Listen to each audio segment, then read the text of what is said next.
Hey guys, so we are back with another episode. Before I get into this particular series that I am starting off with the folklore, Greek mythology, the history of the world when it comes to learning through storytelling, what I want you guys to understand, if you do not have a open mind, if you are a closed-minded person, I do ask you to open your mind and have an understanding of what we're gathering together to bring the Constitution back to earth to promote happiness, to promote peace, to promote equality, to promote integrity, to promote a new way, the old way, which is being reintroduced as the new way of incorporating a better society,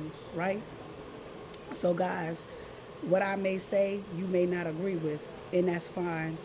So, if you have a problem with um, monotheistic or polytheistic theurgy studies, this is not going to be the class for you. This is not going to be the session for you. This info will not be for you if you have a closed mind.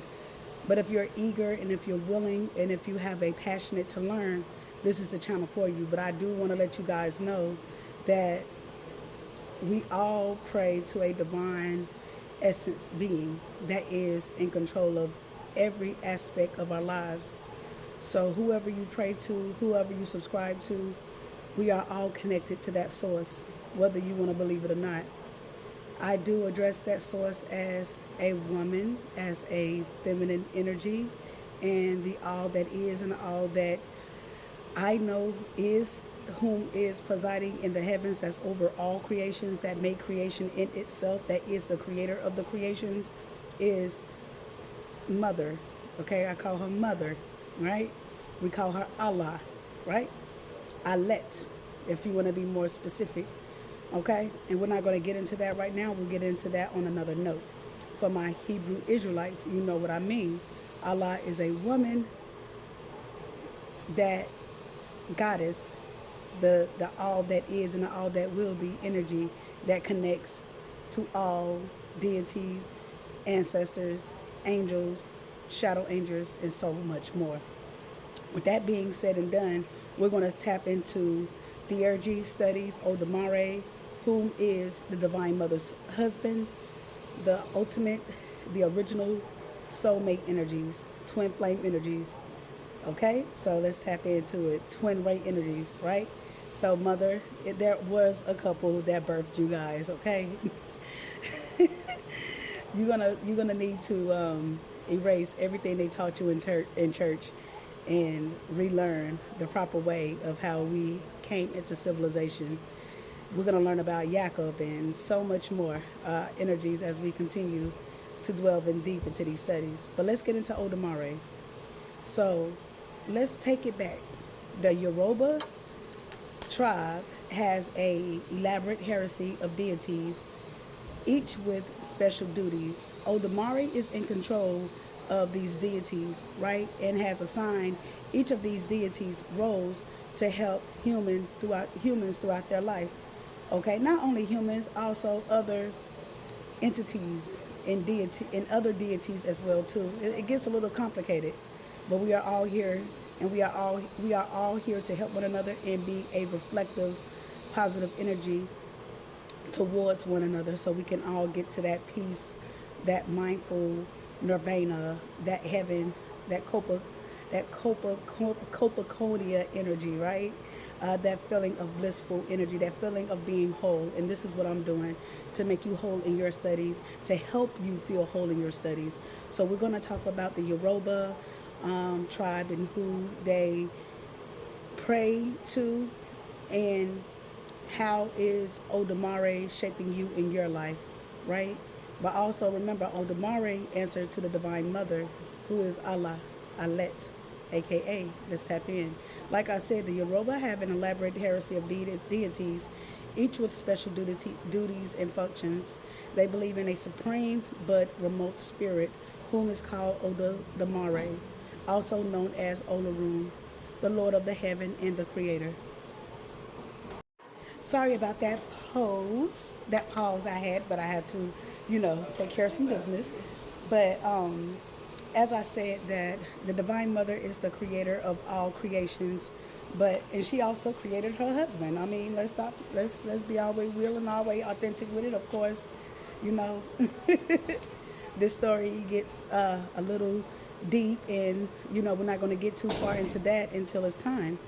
Right now, we're focused on what is the position that she gave her husband, and she gave her husband Odamare the position of being the creator of the humans, something like Zeus energy, right? Okay.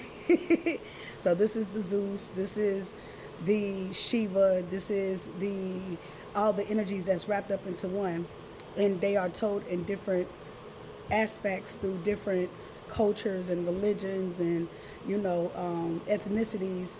Is going to be different for each and one of you guys depending on what geographic area you come from, pertaining to Planet Kai. Planet Kai is the original name for Earth. Okay, we're not going to get into that right now. We'll get into that later about why it was called Planet Kai. Okay, but like I said, he is the creator, and Mother is the breath that breathes in life. She is the force that is why we are here, right? So we got to give much honor, much respect before we do any of these studies to the Divine Mother who created creation, who created breath, who created all things in existence. Excuse me, confirmation.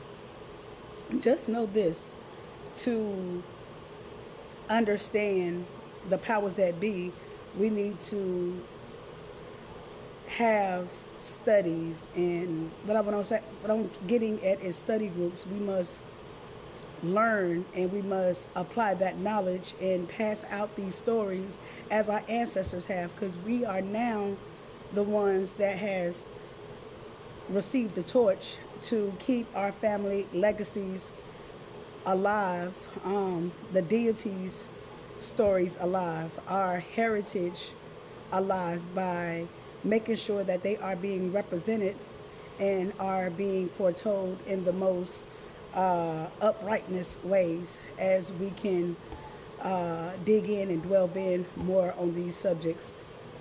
But just know this, Odamare in the pantheon of the African deities of, the highest ranking God, he is the great, the magnificent. He is the eye of the sky. He is the Father of all, to whom we are birthed through the creation of the likeliness of our Divine Mother, the Father of time, the Father of essence. He is the Father of fire, protection, and restriction. He is the way maker for those who are ready to bear their burdens, their cross. There's never going to be an easy session when we have to be groomed and we have to be taught and we have to learn from our mothers and fathers. It's no different than being raised from human parents, that we're going to be tested by our Divine Mother, our Divine Father, because of the carnal ways of how men have manipulated, have backstabbed, have sacrificed different individuals, use entities and dark energies against other people. You have to go through initiations and tests, and you have to prove yourself in order for you to even be heard by the Divine Mother or the Divine Father. You have to have, what I want to say, if you haven't been initiated, you will have to have somebody to intercede on the behalf of you if you haven't been through the fire yet. The fire is a soul initiation, a death and rebirth, a dark night of the soul, a situation to where you feel like you're about to lose everything, only for you to only be rebirthed again through a new soul, a new spirit, a new renewed way of thinking. And if your soul and your spirit and your heart isn't clear, they can't hear you. But Ifa high priestess like me can intercede for you. So pray with ceasing.